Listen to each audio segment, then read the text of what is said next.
আপনাদের যাদের urgent passport প্রয়োজন তারা কিন্তু চাইলে খুব সহজেই 2 দিনের ভিতরে আপনার পাসপোর্টটি করে ফেলতে পারেন।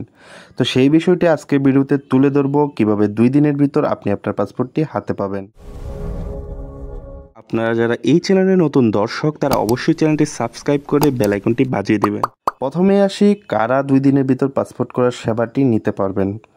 ই পাসপোর্ট অফিসিয়াল ওয়েবসাইটের তথ্য অনুসারে বাংলাদেশের সকল নাগরিক সুপার এক্সপ্রেস ডেলিভারি সেবাটি নিতে পারবেন। তবে যারা বাংলাদেশের বাইরে আছেন অর্থাৎ যারা বাংলাদেশ মিশনে পাসপোর্ট করবেন তারা 2 দিনের ভিতর পাসপোর্ট করার সেবাটি নিতে পারবেন না। চলেন এখন জেনে নেওয়া যাক যারা সুপার এক্সপ্রেস ডেলিভারিতে পাসপোর্ট নিতে চাচ্ছেন অর্থাৎ যারা 2 দিনের ভিতর আর্জেন্টলি পাসপোর্ট করতে চাচ্ছেন তাদেরকে কত টাকা পাসপোর্ট ফি দিতে হবে।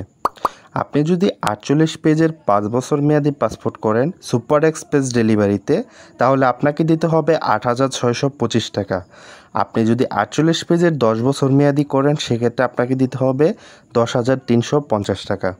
আপনি যদি 64 পেজের 5 বছর মেয়াদি করেন সেক্ষেত্রে আপনাকে দিতে হবে 12,075 টাকা।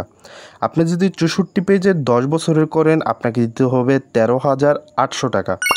2 দিনে পাসপোর্ট করার জন্য কিছু শর্ত রয়েছে, চলেন সেই শর্তগুলো জেনে নেওয়া যাক। শর্ত 1, 2 দিনে পাসপোর্ট ডেলিভারি এই সেবাটি নেওয়ার জন্য আপনার পূর্বের এমআরপি বা ই পাসপোর্ট থাকতে হবে এবং আপনার স্থায়ী ঠিকানা অপরিবর্তিত থাকতে হবে। শর্ত নাম্বার 2, আপনি যদি আপনার রিজনাল পাসপোর্ট অফিসে আপনার ছবি ফিঙ্গারপ্রিন্ট দিয়ে থাকেন হোক সেটা বাংলাদেশের যে কোনো জেলার, আপনি কিন্তু ই পাসপোর্ট অফিস থেকে পাসপোর্টটি কালেক্ট করতে পারবেন না। আপনাকে পাসপোর্টটি কালেক্ট করতে হলে আপনাকে divisional passport office Agargaon Dhaka থেকে কালেক্ট করতে হবে।